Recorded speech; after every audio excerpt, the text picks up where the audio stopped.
ಯೋಗಕ್ಷೇಮ ಕೇಳಿದ್ದೇನೆ. ಆದರೆ ಈ ಸಮಯದಲ್ಲಿ ನನ್ನ ಅಂತರ್ಯದಲ್ಲಿ ಯಾವುದೋ ಒಂದು ಜಿಜ್ಞಾಸೆ ಮೂಡುತ್ತಿದೆ. ಇದರ ಪರಿಹಾರಕ್ಕಾಗಿ ನಿಮ್ಮಲ್ಲಿ ನಿವೇದನೆ.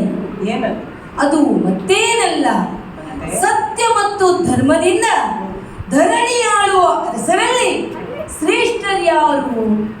ದಯಮಾಡಿ ತಿಳಿಸುವಿರಾ ಸ್ವಾಮಿ? ವರವಸಿಷ್ಠನು ಬೇಡ ಸಾಕೇತ ಪಟ್ಟಣವ ಹೊರೆಯುತ್ತಿನ ಹರಿಶ್ಚಂದ್ರನಪನು ಹೊರೆಯುತ್ತಿನ ಹರಿಶ್ಚಂದ್ರನಪನು ಪರಮ ಕಾರ್ಮಿಕ ಸತ್ಯವಂತ ಭೂಲೋಕಗಳು ಪರಮ ಕಾರ್ಮಿಕ ಸತ್ಯವಂತ ಭೂಲೋಕಗಳು ಸರಿಯಿಲ್ಲದಾದರೂ ಅವಗೆ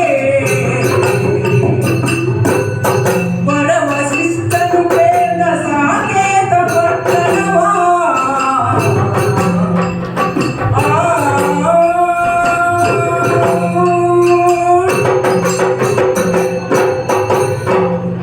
ಸುರಪಾಲ, ನಿನ್ನ ಪ್ರಶ್ನೆ ಬಹಳ ಕಠಿಣವಾದದ್ದು.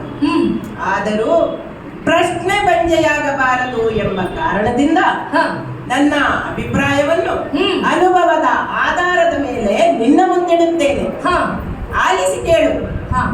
ನಾನು ಕಂಡಂತೆ ಭೂಲೋಕದಲ್ಲಿ ಆಳುವ ಅರಸ, ಸಾಕೇತ ನಗರದ ಅಧಿಪತಿ, ತ್ರಿಶಂಕು ಮಹಾರಾಜನ ಪುತ್ರ ಹರಿಶ್ಚಂದ್ರ ಪ್ರಥಮ ಶ್ರೇಣಿಯಲ್ಲಿದ್ದಾನೆ. ಓಹೋ ಎಂಬುದು ಕಟು ಸತ್ಯ. ಸತ್ಯ ಹಾಗೂ ಧರ್ಮದಿಂದ ಧರೆಯನ್ನಾಳುತ್ತಾ ಪ್ರಜಾ ಪರಿಪಾಲಕನಾಗಿ ಭೂಪತಿಗಳಲ್ಲಿ ಅಗ್ರ ಶ್ರೇಣಿಯ